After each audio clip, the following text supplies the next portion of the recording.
Hello guys, welcome back. आज की कहानी है एक टपरी नाम के गांव की। उस गांव में एक लड़का रहा करता था जिसका नाम अमित कुमार था। अमित के 3 दोस्त भी थे। वो चारों जने मिल करके गांव में चोरी किया करते थे। उन चारों से गांव वाले लोग बहुत ही ज़्यादा परेशान थे और काफ़ी लोग जानते थे कि ये चारों लोग रात के वक्त लोगों के घरों में घुसकर चोरी करते हैं। लेकिन कभी भी उन लोगों को किसी ने रंगे हाथों नहीं पकड़ा था। इस वजह से वो आज़ाद घूमा करते थे। एक रोज़ उन चारों ने एक बहुत ही बड़ी चोरी करने का प्लान बनाया। वो गांव के मुखिया के घर में चोरी करने वाले थे। चोरी करने का पूरा प्लान अमित ने ही डिज़ाइन किया था। और फिर उसने अपने तीनों दोस्तों को बुलाकर उनको समझाया कि हमें रात में किस वक्त और किस तरीके से चोरी करनी है।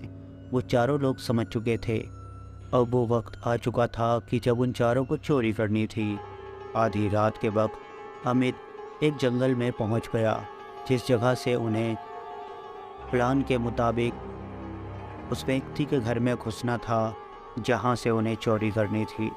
लेकिन अमित को वहां पहुंचे हुए 1 घंटा गुजर चुका था और अभी भी उसके तीनों दोस्त वहां नहीं पहुंचे थे।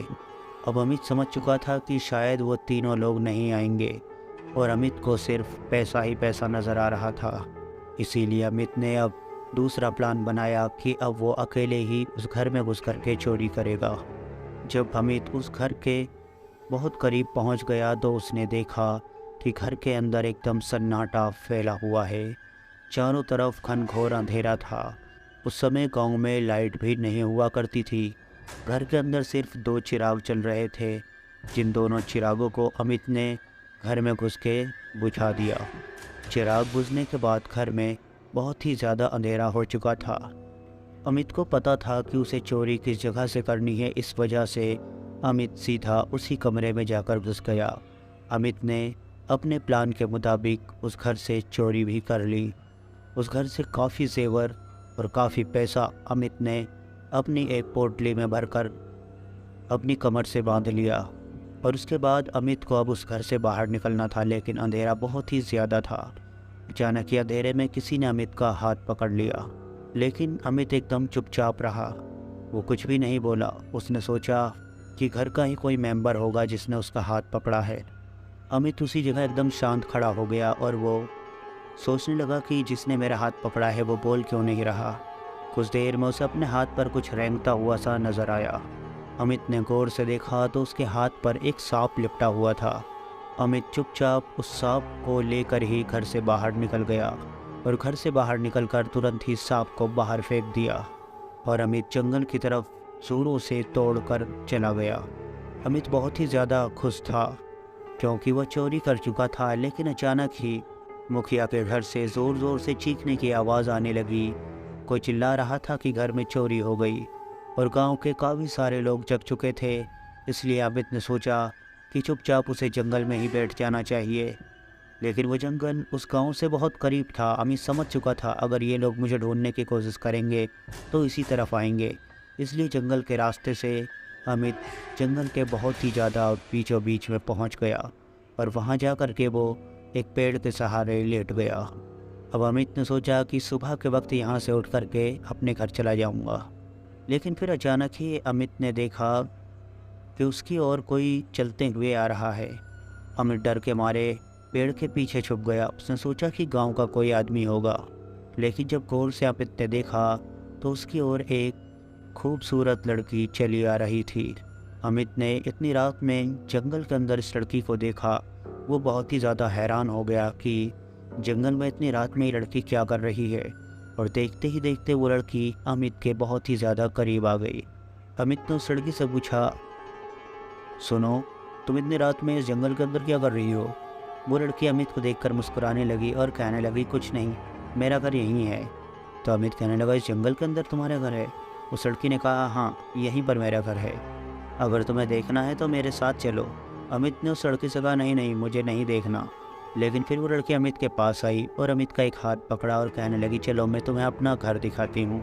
अब अमित उस लड़की के पीछे पीछे चलने लगा। वो लड़की आगे आगे चल रही थी।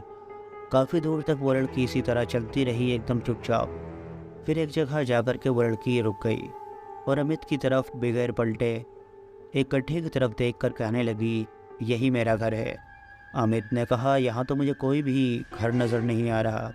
उस लड़की ने उंगली के इशारे से अमित को वो गड्ढा दिखाया और कहने लगी, यही मेरा घर है। अमित ने जब उस गड्ढे का अंदर झाँक कर देखा तो उसे कुछ भी नज़र नहीं आया। लेकिन फिर अमित ने जब उस लड़की के हाथ की तरफ देखा तो वो दंग रह गया। उस लड़की के हाथ में सिर्फ हड्डियां ही हड्डियां थीं, गोश्त तो था ही नहीं। और जब अमित ने उस लड़की के चेहरे की तरफ देखा तो अब उसके पैरों के नीचे से ज़मीन खिसक गई। उसका दिल ज़ोरों से कांपने लगा, जिसकी वजह से अमित वहीं ज़मीन पर गिर पड़ा। अमित ने देखा कि उस लड़की के चेहरे पर अब सिर्फ हड्डियां ही हड्डियां थीं। उसका चेहरा बुरी तरीके से बिगड़ चुका था। उसकी आंखों से काले कलर का धुआं निकल रहा था, जिसकी वजह से वो बहुत ही ज़्यादा खौफनाक नज़र आ रही थी। अब वो लड़की जो एक शैतान बन चुकी थी, वो अमित की तरफ बढ़ने लगी। अमित ज़मीन पर ही पड़ा हुआ था, पर वो धीरे धीरे पीछे की तरफ हटने लगा और ज़ोर ज़ोर से चिल्लाकर उससे कहने लगा, मुझे छोड़ दो, मैंने तुम्हारा क्या बिगाड़ा है, मैं इस जंगल से भी चला जाऊंगा। लेकिन फिर वो शैतान बोला, तुम यहाँ से कहीं नहीं जा सकते, तुम मरोगे।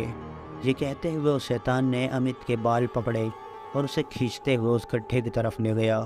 उसने ज़ोरों से अमित को उस गड्ढे की तरफ धक्का दे दिया। अमित उस गड्ढे के काफ़ी करीब जाकर के गिरा, लेकिन वहाँ से उठकर अमित ने भागना शुरू कर दिया। अमित अभी थोड़ी दूर ही भागा था कि अचानक ही कहीं से वो चुड़ैल उसके सामने आके खड़ी हो गई और अब अमित एक बार फिर से पीछे की तरफ मुड़कर भागना शुरू कर दिया। लेकिन फिर अचानक ही एक ज़ोरदार धक्का अमित को पीछे से लगा और अमित उसी गड्ढे में जा कर के गिर पड़ा। अब अमित उस गड्ढे से निकलने की कोशिश करने लगा, लेकिन वो चुड़ैल वहीं आकर के खड़ी हो गई और वो बहुत ही ज़ोर ज़ोर से चीख मार मार के हंस रही थी। फिर किसी तरह अमित उस गड्ढे से बाहर निकलने में कामयाब हो गया और अमित गड्ढे से बाहर जैसे ही निकला, उस चुड़ैल ने उसका पैर पकड़ लिया और वो एक बार फिर से उसे गड्ढे की तरफ खींचने लगी। अमित बहुत ही ज़्यादा ज़ोर ज़ोर से चिल्लाने लगा। अचानक ही अमित को ऐसी आवाज़ आई जैसे कि गांव के कुछ लोग उसी तरफ दौड़ते हुए चले आ रहे हैं और अमित ने उनकी आवाज़ सुनकर और भी ज़्यादा तेज़ तेज़ से चिल्लाना शुरू कर दिया और कहने लगा, मैं यहाँ हूँ, कोई बचा लो मुझे, मुझे ये चुड़ैल मार डालेगी। और फिर अचानक ही वो चुड़ैल वहाँ से गायब हो गई और एक अदृश्य आवाज़ आई, आज तो तू बच गया मेरे हाथ से, लेकिन फिर दोबारा अगर मुझे मिल गया तो मैं तुझे ज़िंदा नहीं छोड़ूंगी।